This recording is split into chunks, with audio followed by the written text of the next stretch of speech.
पंढरपूरची वारी नेमकीच तोंडावर येऊन ठेपलेली आहे आणि वारकऱ्यांच्या संदर्भामधले सर्वात महत्त्वाचे जे प्रश्न असतात ते मागच्या 40 ते 50 वर्षापासून हाताळणारे आणि वारकरी संप्रदायाला न्याय मिळवून देणारे आणि एक नवी दिशा देणारे वारकरी साहित्य परिषदेचे मराठवाड्याचे अध्यक्ष बाळासाहेब नाना मोहिते आपल्यासोबत आहेत.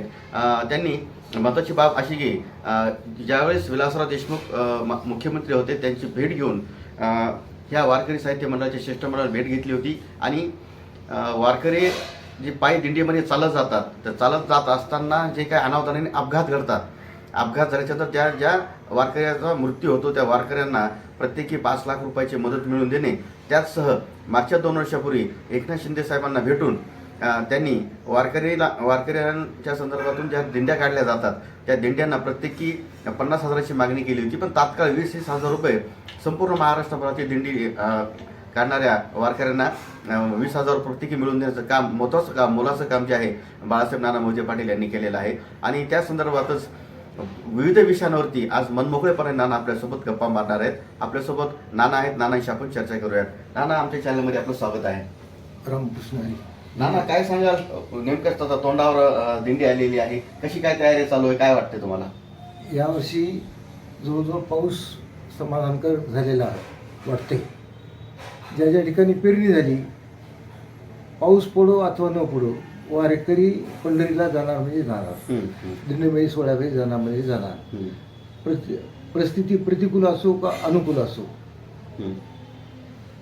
वारी चुकून येदी हरी, वारी ही वारकरी करीतच असतो. यावर्षी जवळजवळ पूर्ण तयारी झालेली आणि लोकांचं आता श्री क्षेत्र आळंदी, श्री क्षेत्र देऊकडे मार्गस्थ लोक झालेले आहेत आपल्या दिंडे घेऊन. आणि 7 तारखेला तुकोबरायचं प्रस्थान आहे आणि 8 तारखेला माऊली ज्ञानेश्वर माऊली यांचं प्रस्थान श्री क्षेत्र आळंदी येथे होणार आहे. नाना, मागच्या काही वर्षामध्ये आपण काही महत्त्वाचे मोलाचं काम वारकऱ्यांसाठी केलेलं आहे. जसं मी आता बोलताना सांगितलं की विलासराव देशमुख यांची भेट घेतली होती, ते काय काम होतं, नेमकं कसं होतं सांगा. दिंडीमध्ये अपघाती एखाद्या वारकऱ्याचा मृत्यू झाला तर त्याला शासनाची कुठली तरतूद नव्हती. तर आज वारकरी यांनी प्रयत्न करून तत्कालीन मुख्यमंत्री विलासरावजी देशमुख यांना भेटून त्यांच्या वारसाला काहीतरी मिळावं या उद्देशाने त्यांच्याकडे मागणी केली. आणि मागणी केल्यानंतर त्यावेळी त्या वारसाला एका पैसे मिळवून देण्याचं काम केलं. आणि त्यांची पहिली घटना झालेली तळगाव या ठिकाणी 4 वारकरी परभणी जिल्ह्यातले एक्सपायर झाले होते ट्रक खाली जाऊन. दिंडी सहभागी असलेली, दिंडी सहभागी रात्री झोपली असताना गाडी खाली अचानक ड्रायव्हरने सकाळी पहाटे गाडी सुरू केली आणि गाडी पुढे निघून गेली. आणि ते आपल्या सेलू तालुक्यातले शिंदे टाकळीचे वारकरी होते, त्यांना पहिली मदत आम्ही मिळवून देण्याचं काम केलं.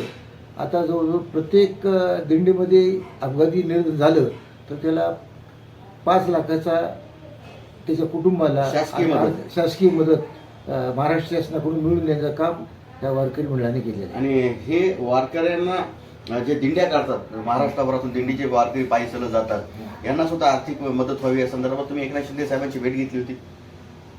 माननीय मुख्यमंत्री एकनाथरावजी शिंदे यांना आमचे वारकरी साहित्य परिषदेचे महाराष्ट्राचे अध्यक्ष हरिभक्तपरायण विठ्ठल पाटील काकाजी यांच्यासोबत शिष्टमंडळ जाऊन अतिशय त्यांनी वारकऱ्याच्या दिंडीकरता काहीतरी मदत व्हावी म्हणून त्यांच्याकडे मागणी केली. प्रत्येक दिंडीला 50,000 रुपये द्यावेत अशी मागणी केली.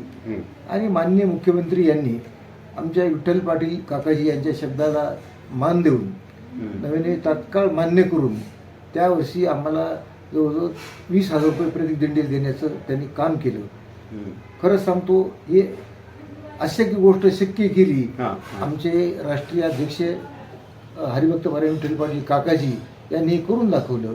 आणि त्यांच्या मनामध्ये अनेक काही वारकऱ्याबद्दल करण्याच्या भावना आहेत आणि ते करत आहेत. आर्थिक मदत मिळवून देणे असेल, प्रत्येक गावाला हरिपाठ मंडळ, महिला मंडळ स्थापन करणे असेल, अनेक कामातून त्यांचं धडाडीचं काम असते आणि त्यांचं भरपूर मोठं कार्य आहे. आणि त्याच्यामुळे वारकरी संप्रदाय हा वाढत चाललेला आहे. नाना, वारकरी संप्रदाय वर्षापासून चालतच आलेला आहे. आताच्या कलियुगामध्ये आपण पाहतो की नाना उठते सुटते कुणी महाराज म्हणते कीर्तन करते, याला काही निकष असले पाहिजेत का नाही नाना? काय वाटतं तुम्हाला की आणि याच्यातून काय गैरप्रकार सुद्धा महाराष्ट्रभरामध्ये मागच्या काही वर्षामध्ये समोर आलेले आहेत? काय वाटतं ना तुम्ही हा विषय फार गंभीर आहे, याच्याकडे कसं बघता तुम्ही? वारकरी खरं तर जोग महाराज वारकरी संस्थेने हे कीर्तनकार घडवण्याचं काम केलेलं मोठं काम जवळ 100 वर्षे होऊन गेली त्याला. आणि त्यावेळेस एक आचारसंहिता होती की कीर्तनकार कोण असावा, कसा असावा, त्याचा अभ्यास किती असावा. ज्ञानेश्वरीचा अभ्यास पाहिजे, गीतेचा पाहिजे, गाथ्याचा पाहिजे, भागवताचा अभ्यास पाहिजे, असे पूर्ण अभ्यास पाहिजेत. आणि त्यातील एक आचारसंहिता घालून दिलेली होती की त्यांनी कीर्तन कसं करावं.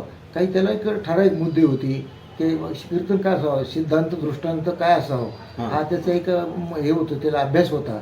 पण आजकालच्या काळामध्ये कोणी बी यावं, थोडं ऐकावं कोणाचं आणि किंबर म्हणून कीर्तन उभं करावं, ही आचारसंहिता नाही राहिल्यामुळं मी तर म्हणेल की कीर्तनकाराला हे पैसे देण्याच्या मी विरोधात नाही, पण कीर्तनकाराला प्रत्येक गावातून कीर्तनाला तारीख घेते वेळेस त्यांना सांगायला पाहिजे हा अभंग तुम्ही घ्या आणि अभंग द्यायला पाहिजेत, त्याला विषय द्यायला पाहिजेत. आणि विषय देऊन त्यांना सांगायचं पाहिजे तुम्ही कीर्तनाच्या दिवशी सायंकाळी 4 वाजता या.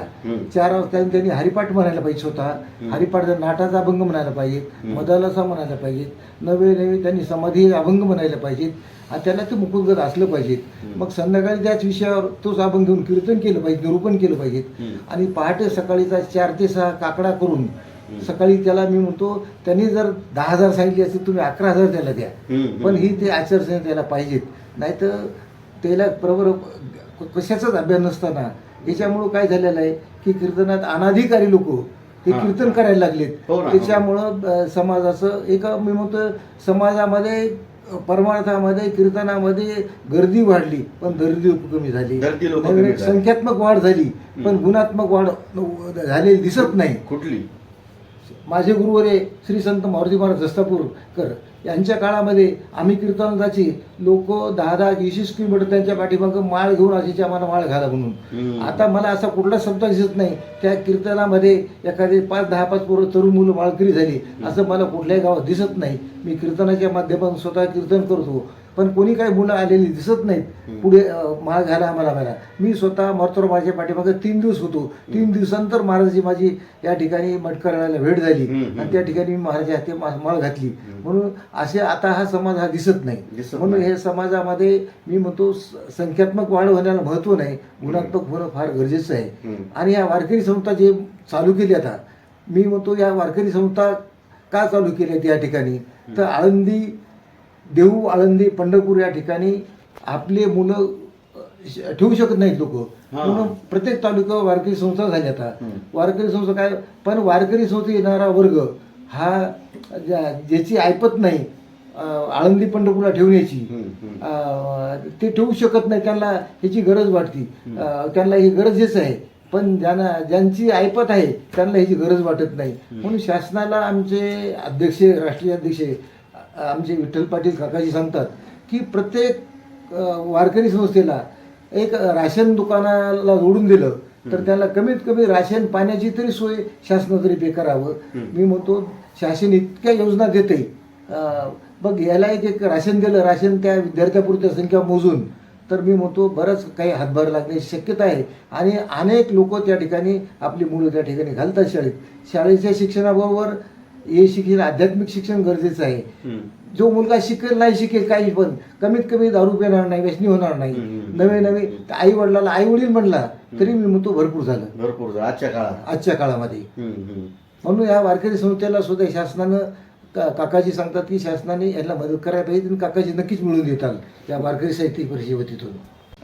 जे नवशिके जे आपण जे म्हणतो आजच्या काळातले जे महाराज लोक तयार झाले निर्माण झालेले हे काय करतात म्हणजे असं तुम्हाला वाटतंय का की हे तिथल्या धार्मिक स्थळाचं महत्व असेल, तिथल्या काही पावित्र्य असेल, तिथल्या काही पुराणे जे काही जुने त्यांचे गुरु असतील यांच्याबद्दल महत्वाचं न बोलता हे राजकीय व्यक्तींना तिथं आणून ते त्याच्या याच्यामध्ये काय म्हणतात त्याला राजकीय व्यक्तीचा जास्त प्रचार करताना दिसतात असं वाटतंय का ना तुम्हाला? आता सगळे चित्र आहे का तसं?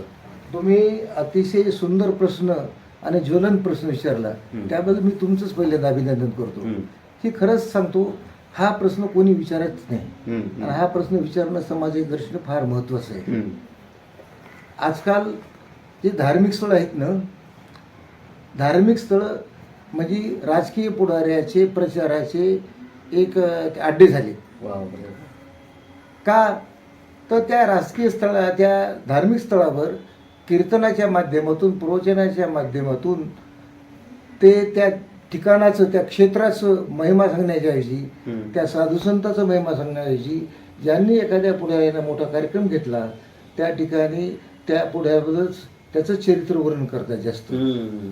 आणि मी तर म्हणतो महाराज लोकांना आहे पैशाची गरज आणि पुढाऱ्याला आहे माणसाची गरज. माणसाची. त्यांना जर 10-20 लोक 1000 लोक जमा करायचे असले तर 5-25 लाख रुपये खर्च येतो. पण एक कीर्तन ठेवलं एखाद्या महाराजाला 50-60 हजार रुपये दिले लाख रुपये की त्या महाराजाच्या नावावर लोक येतात आणि ते महाराज त्या कीर्तनातून त्या क्षेत्राविषयी साधुसंताविषयी सांगण्यापेक्षा तो त्या तिथल्या त्या पुढाऱ्याचं जास्त सांगतो. आणि समाज हा भोळा बाबडा आहे. समाज हा अतिशय महाराज लोक विश्वास ठेवणारा समाज आहे. महाराज माही कळत नाही लोकांना की तो पुढारी कसा आहे ते त्याच्याकडे पाहत नाहीत. महाराजांनी सांगितलं ना म्हणून चांगला आहे म्हणून त्याच्यातला 10% समाज असतो जाणणारा.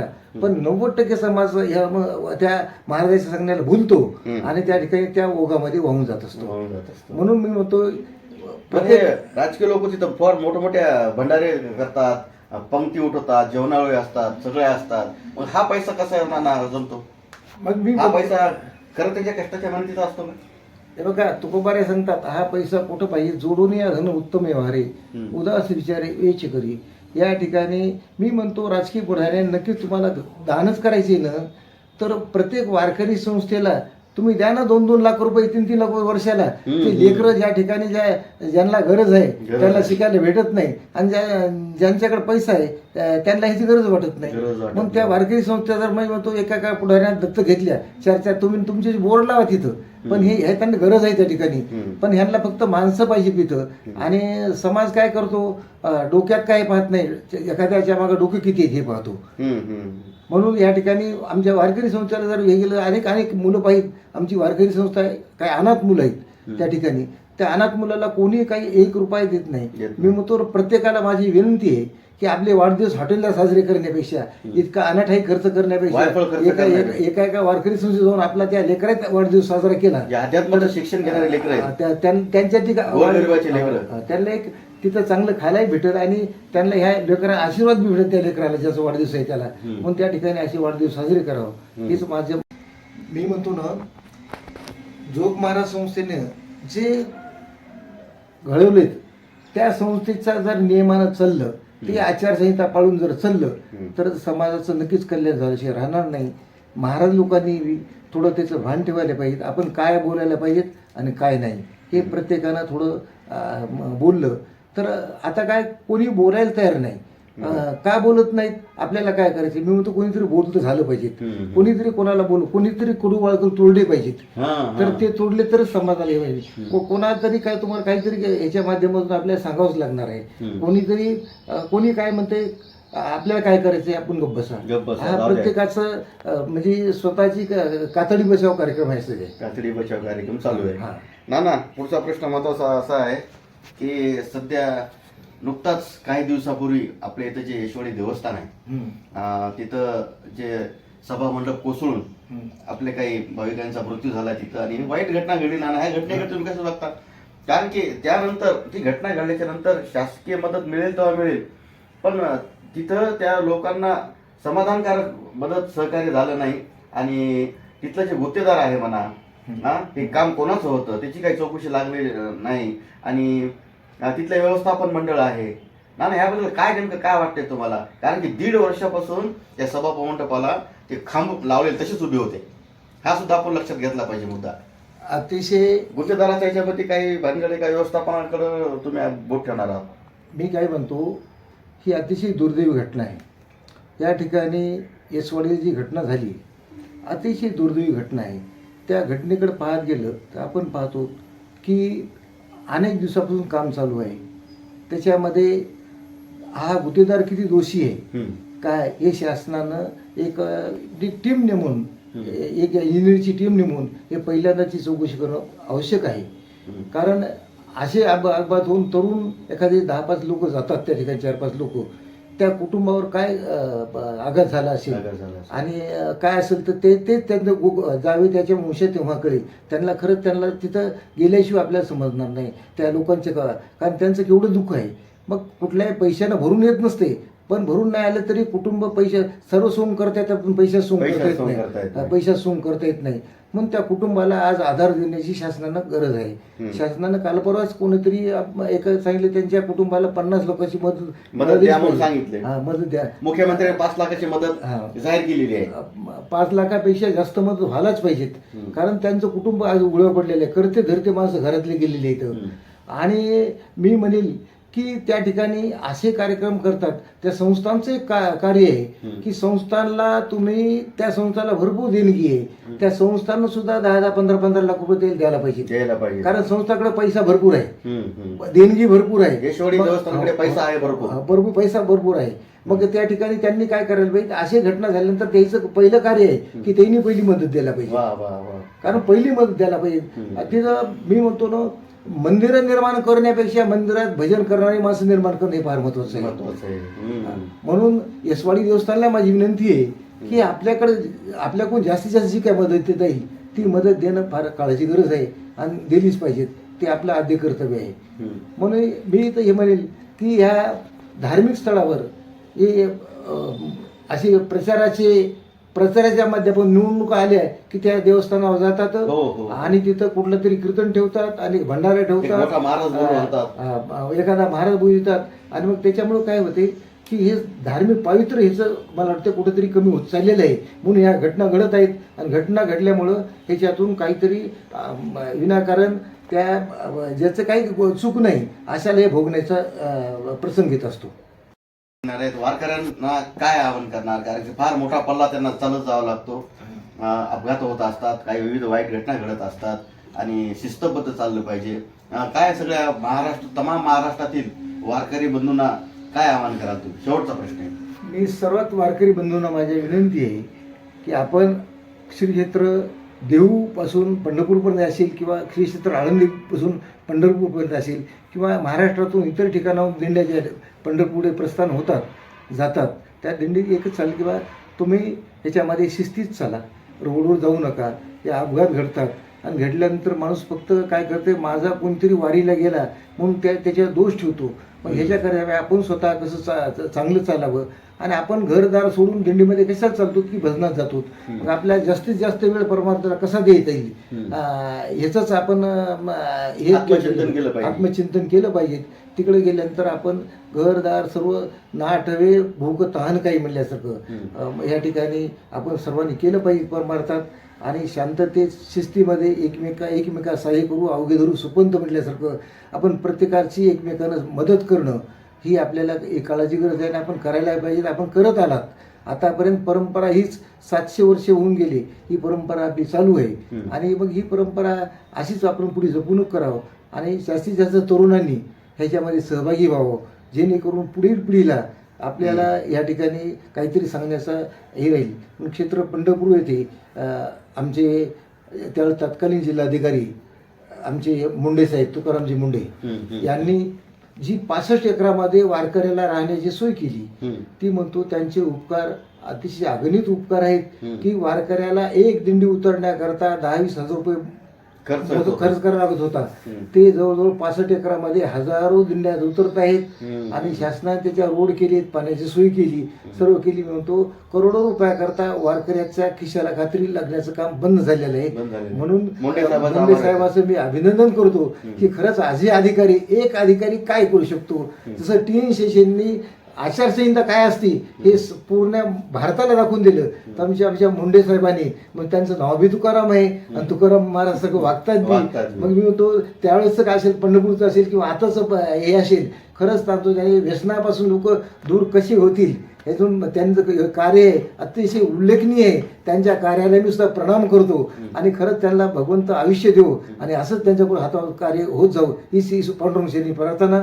वारकऱ्याला माझी एक विनंती आहे की आपण सर्वांनी आनंदात जावं आणि आनंदात दिंडी सोहळा पार पाडावा, रस्त्याने भजन कीर्तन करावं आणि आपला आनंद घरच्याला आपल्या इतरांना द्यावा. आपल्या टी व्हीच्या माध्यमातून, आपल्या चॅनलच्या माध्यमातून जे लोक पाहतात, घरी ज्याला येऊ शकत नाहीत ते लोक पाहतात, त्यांना सुद्धा आपण आनंद द्यावा हीच विनंती. रामकृष्ण हरी. हे होते आदरणीय बाळासाहेब मोहिते नाना. मागच्या 40 वर्षापासून नाना वारकऱ्यांसाठी अहोरात्र काम करत आहेत. महत्त्वाचे शासकीय स्तरावरून त्यांनी दिंडीला आणि अपघातग्रस्त वारकऱ्यांना मदत मिळवून देण्याचं सुद्धा महत्त्वाचं मोलाचं काम केले. त्याचसोबत तुकाराम मुंढेसारख्या अधिकाऱ्यांनी 65 एकरमध्ये जी राहण्याची व्यवस्था केली त्यांचंसुद्धा कौतुक करून असे अधिकारी भविष्यात घडले पाहिजेत.